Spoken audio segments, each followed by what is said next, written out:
I think venture is overwhelmingly clubby. It's the most clubby asset class there is out there, more so than I ever expected. And that makes it very insular.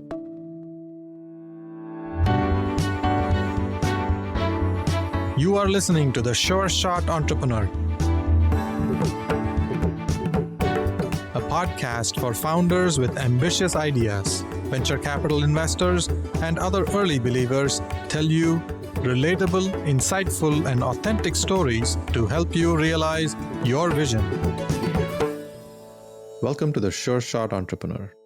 I'm with David Forsberg. He's the managing partner at Ascent Energy Ventures. Ascent Energy Ventures is a Denver, Colorado-based venture capital firm. Let's talk to him about his investment background and the specific types of companies he invests in. David, welcome to The Sure Shot Entrepreneur. Great to be here. Tell us about yourself, starting with how did you enter the investing world? My family was an investor, my stepfather, and so I began at a young age attending more public equity type of conferences. So I grew up in the space, but I didn't want to be an investor originally. I wanted to be more of like a history professor. After college, I slowly migrated towards the investment industry and got a lot of traction. I met a guy at a college football game and they ran a hedge fund, and I just serendipitously ran into running a portfolio of long, short U.S. equities fairly quickly out of school in about 2005. Again, serendipitously, one of the partners started working for a well-known investor and fascinating guy named Joe Ritchie. He ran the largest options trading firm in the world called Chicago Research and Trading. I then moved to Chicago and started working with him, where we created as a firm execution algorithms for U.S. equity markets that were often white-labeled by most of Wall Street. In 2006, we said, hey, we're pretty good at doing execution algorithms. Let's build some investment algorithms. We ran about 100 million long short from 2006 through the financial crisis into 2013. That's where I got my start, and it just has evolved from there. How is Ascent different from other venture capital firms? What do you focus on? What's the philosophy? Sure. I didn't just come to venture just randomly. I looked at the asset classes and felt that there was an opportunity in venture, which I'm happy to go into as far as an asset class characteristics. And then I'm heavily thesis driven. I realized that the trend that I think will dominate the rest of my lifetime is that trend of automation. One of the better places to participate in that is in venture. I felt or still believe that the energy sector is the least digitally advanced sector out there. It has an urgent need to develop more automation and digital processes. And so combining my background, which I thought was fairly unique in automating financial markets and thinking systematically to the energy sector. So that's how Ascent came to be. We're investing in the digital transformation of the energy industry. Unlike many other venture capital investors, you have a broad view on public markets, private markets. Most VCs come from the tech world. So you have a really good understanding of what are these asset classes and how does venture asset class fit into the ecosystem. Can you give your perspective on how you look at venture capital? As an asset class, there are some great data from Cambridge and others that show that venture has huge dispersion of return, much more than other asset classes. It has a mean return that is higher, and its lowest returns tend to be in line with other asset classes. And then its highest return, the highest quartile distribution, it is far superior to almost every single asset class. There's a great concept called the paradox of skill, and it's in a great book called The Success Equation, as well as an essay. But basically, the general premise is that as the skill of participants in any activity increase on an average, the range of outcomes decreases and luck or randomness starts to play a more material role in our outcomes. So if you use dispersion of returns as a proxy for the skill of players, which there's a lot to be said there, then the best place to apply alpha or to apply investment skill is where that range is the highest. That happens to be venture. The lowest range tends to be in like government bonds or the bonds and then public markets. So that's one attribution of venture that is very appealing from a general investor looking to apply alpha. This is a very educational way of understanding how venture capital fits into the broader asset classes. Thanks for that education. Tell me what types of investments you like to focus on. What are the kind of startups you like to invest in? Yeah, we're a vertical focused and thesis driven fund. So it is a filter. The first filter is, are you deriving a majority of revenues or targeting the energy sector? That can be the traditional energy sector, which is hydrocarbon based right now, or the next gen energy sector, which is still somewhat uncertain, but solar, wind is the infrastructure that is being built out today, or the water energy nexus. So we focus on those verticals. The other is we tend to want to be asset light. There is a bifurcation in this sector, which is what I'll call engineering tech, which tends to be things that are physical, downhole technologies, new blades for a wind farm, those types of things. Those are better suited to other venture firms or corporate venture groups or private equity. We focus on that digital side, which does have a light hardware component in terms of the data gathering in dirty places. So clean data in dirty places. That can be SCADA, IoT. Those tend to be hardware, but then it goes very quickly to software from there. Energy is a tricky sector. If I'm looking at it from an entrepreneur's perspective, there was a wave of interest about 15 years ago in the clean tech sector, and then it faded away. Not a lot of investors focus on this sector. What has changed in the recent past, and what's more favorable to entrepreneurs today? Yeah, there's a great MIT working paper that looked back on 2006 to 2016, that era of clean tech. And even Peter Thiel addresses this at length in his 0 to 1 book. There were a lot of mistakes that were made over that period of time that in many ways are being repeated again. We as human beings tend to forget things fairly quickly. The only subcategory of that era that returned any capital was the digital or software category. And so that's where we're exclusively focused. We're not exclusively focused on clean tech or next gen energy, as I like to call it. We are interested in the existing infrastructure because we believe that a transition of a primary energy source takes a long time. So you have to work with the existing infrastructure as well. Entrepreneurs entering this space, it is an incredibly complex industry. If you don't have any experience in it, it becomes very difficult to successfully address the issues that the industry has and successfully market or sell to the industry. This is another problem that people have had in the past. They see the industry as dumb, and it's not. It's as sophisticated as NASA. It's a very intelligent group of individuals. That attitude has hindered some adoption from traditional Silicon Valley players. The other issue is that it's also boring. It's not as exciting as SpaceX, which is complicated and exciting. That causes a lot of people to ignore the industry in general.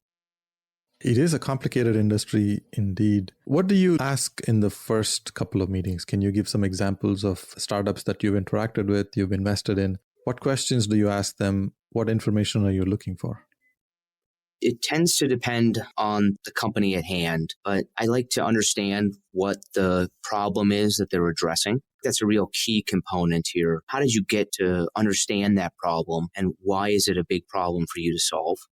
I like to understand the background of the founders. There are rules of thumb with team, and team is what most venture firms will say is most important. Everybody says that. Yeah. The problem with that, I do think it's the most important, but I think it's the most difficult to judge accurately. And most people fail to judge the teams accurately, and people are non-stationary. I do believe that they change over time. It's important, but difficult to assess. So it actually moves far lower on my list of things just because of that component. I like to look at the data and try to figure out, where is this product? How can it grow? What is the technology? What does the marketplace look like? What is the adoption going to be? How are you going to get to market? How are you going to distribute this product? What is the timing of that? Because things tend to take a lot longer than people even realize, especially in this industry. So those are some of the issues that I'm looking at from the get-go.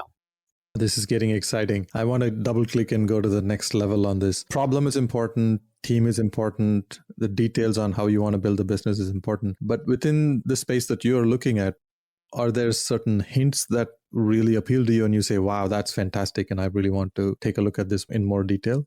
When I'm learning something, I had no idea that XYZ was a problem. It clearly is a big problem. I'm very interested in it. Can you give an example? Yeah. There's a company that I don't think that I'll be investing in, but I may. It doesn't necessarily fit my thesis, but I followed them for years and the world of them. They are fixing mass spectrometry. That's something that I had no idea there was a problem in. It is a very exciting solution. It is taking things that are not necessarily proprietary, but taking things off the shelf and putting it in a whole different configuration that opens up a whole different world for gathering mass spectrometry data. And I didn't even know there was a solution that could possibly be had there. Another company that we are invested in or will be here hopefully by the end of the week, and they are going after legacy SCADA systems that exist.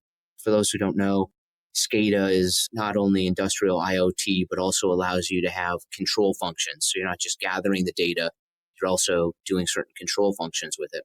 Think Homer Simpson at the nuclear plant.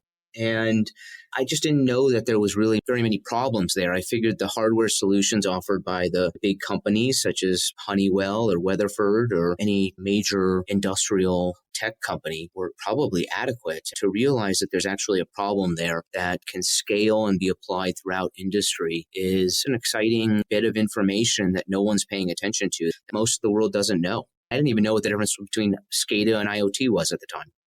You're giving some examples based on real life transactions you are working on right now. That's fascinating. What is exciting in this space? Why is SCADA so important? In order to engage in a digital transformation, you have to start by building out the digital infrastructure. Unlike, say, Wall Street, where the stock prices are coming to you already in a digital feed, it's fairly easy. And even then we had issues. But in real life applications, the gathering of clean data in dirty places is a core piece of how you can then start applying data-driven decisions and eventually making automated decisions. And the big problem that everybody has made in the last 5 years, or the mistake they've made, is they wanted to start far later on that process and just go right into software. I understand the draw to that, but the reality is you have to start in data gathering and then cleaning up and processing that data. After you've done that, you've got to start determining how you're going to apply that data into what entities. And then you have to start analyzing data, applying software to that data and different data feeds. And you can start making data-driven decisions and you can start tracking those results and maybe then begin automating processes. But if you start with cruddy data, junk in, junk out. We're geeking out on details here. This is fun. What mistakes do entrepreneurs make typically? What are some tips you would like to give them so they can be better prepared in terms of fundraising, how to approach investors when they're grappling with such complicated information that no one really understands? How can they make it easier for investors to understand their business? Yeah, you should start by assuming investors are not very smart on what you're talking about. That probably applies in a bigger sense too, but I'll narrow it down to what you're talking about as a founder. You live and breathe the idea that you have, and nobody else does. Communicating that effectively by not skipping over basic pieces that you've known for years. Even someone like me who's a sector-focused fund who lives and breathes energy tech, there are components that I just don't know. So you should treat us somewhat as if we don't know and really be clear and concise about what it is you're addressing and going after. And part of being clear and concise is also having a very detailed data room or pieces of information that support the statements that you're making. Far too frequently, people approach fundraising in a discombobulated manner, and you really only get one shot to tell your story to anybody. It needs to be really well organized. And then the next step is, okay, you have data room. If that's not organized, then I get bored and I move on. The other piece is you need to be persistent and constantly bug venture people. Even the best of us just forget things. There are new shiny objects that we look at and we maybe forget to go into detail about the data room or, yeah, that was exciting conversation just because we've had 2 more since then. Persistence in all things sales is a key component. I also think that the founders often think that raising venture capital money is a sign of success.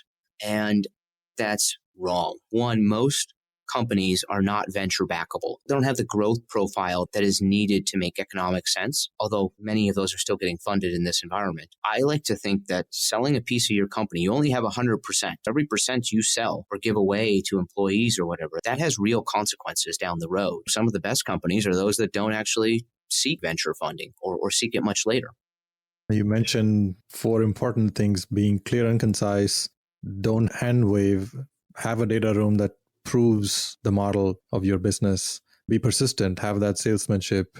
And venture capital may not be the right thing for all businesses. So it's okay to pass on VCs. If you do take venture capital, it's not necessarily a sign of success. That's actually when the race starts. You just got entry into this hyper growth race to build a business. Is there a startup that has done well in making this easy for you, being clear and concise and having the right kind of data, and they were persistent?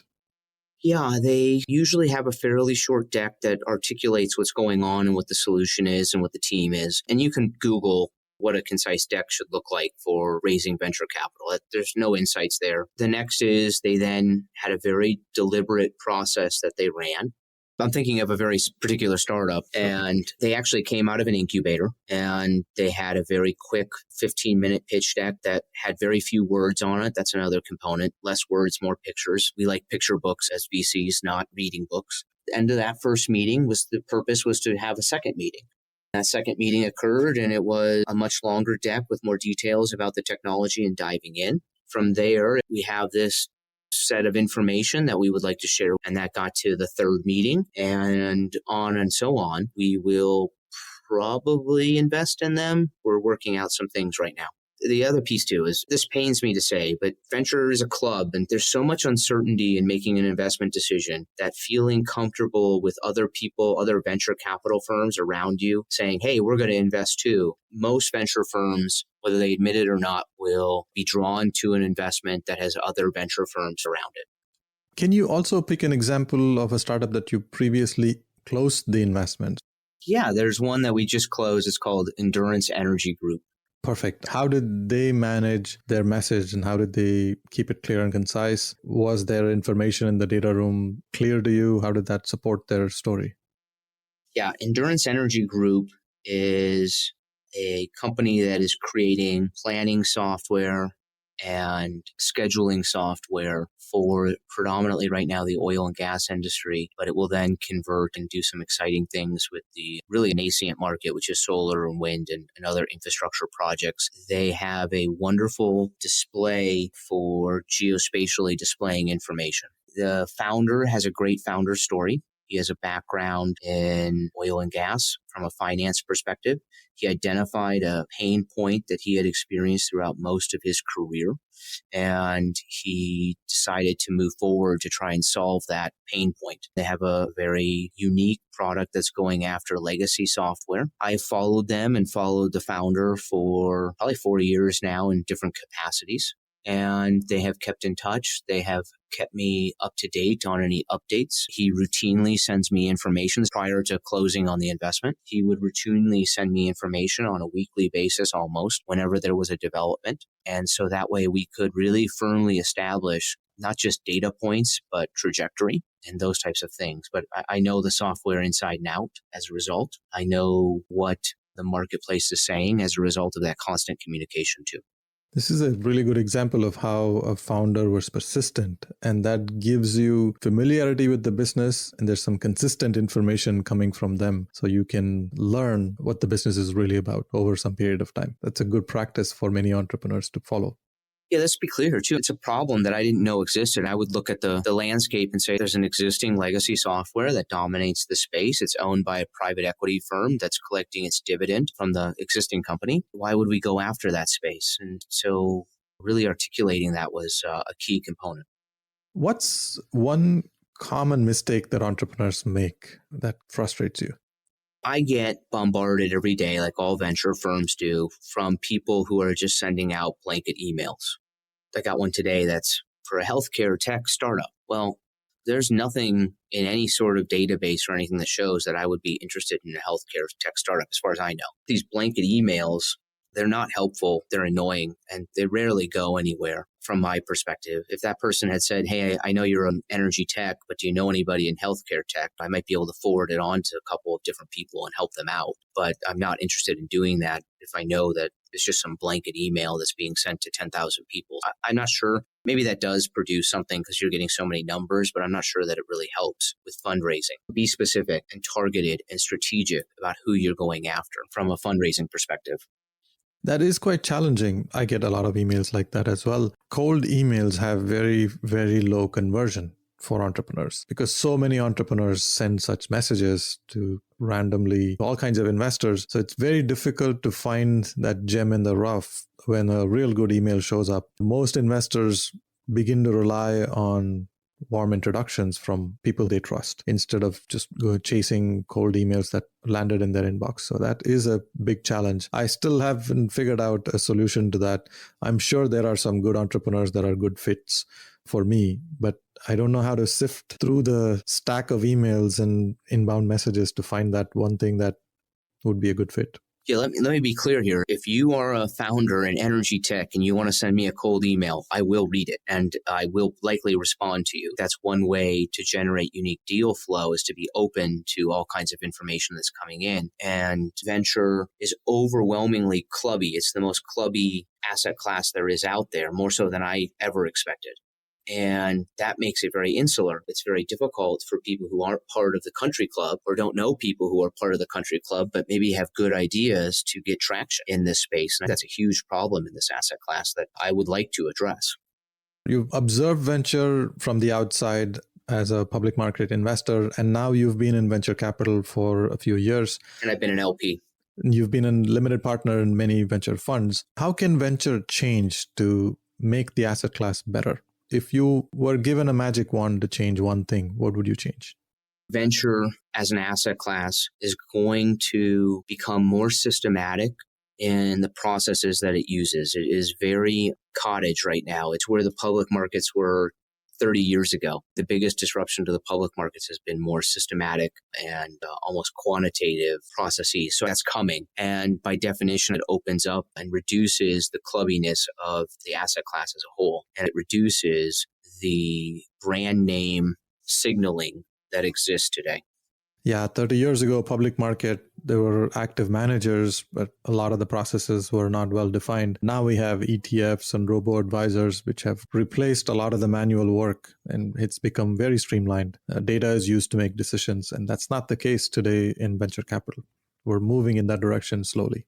You're seeing it with Angels List and others, for better or worse, and Carta and other more back office things that are coming together to make it a more streamlined process. You see it with Safe Notes from Y Combinator, more standardization. And if you look around in the last 5 years, who's disrupting venture as an asset class the most? I could argue that it's people who are coming from other asset classes.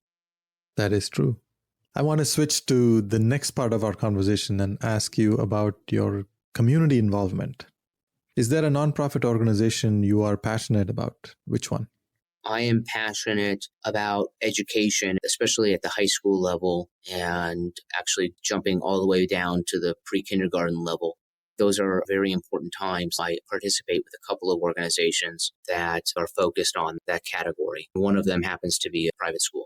It's called a Root Bay Jesuit High School. They do very special things in the community and provide great opportunities for people who otherwise wouldn't have the opportunity to move forward with a great education. Well, David, thank you very much for spending time with me today and sharing some real life stories on how you make investments in startups. I look forward to sharing your nuggets of wisdom with the world. Thank you. It's been a pleasure. Thank you for listening to The Sure Shot Entrepreneur. I hope you enjoyed listening to real-life stories about early believers supporting ambitious entrepreneurs. Please subscribe to the podcast and post a review. Your comments will help other entrepreneurs find this podcast. I look forward to catching you at the next episode.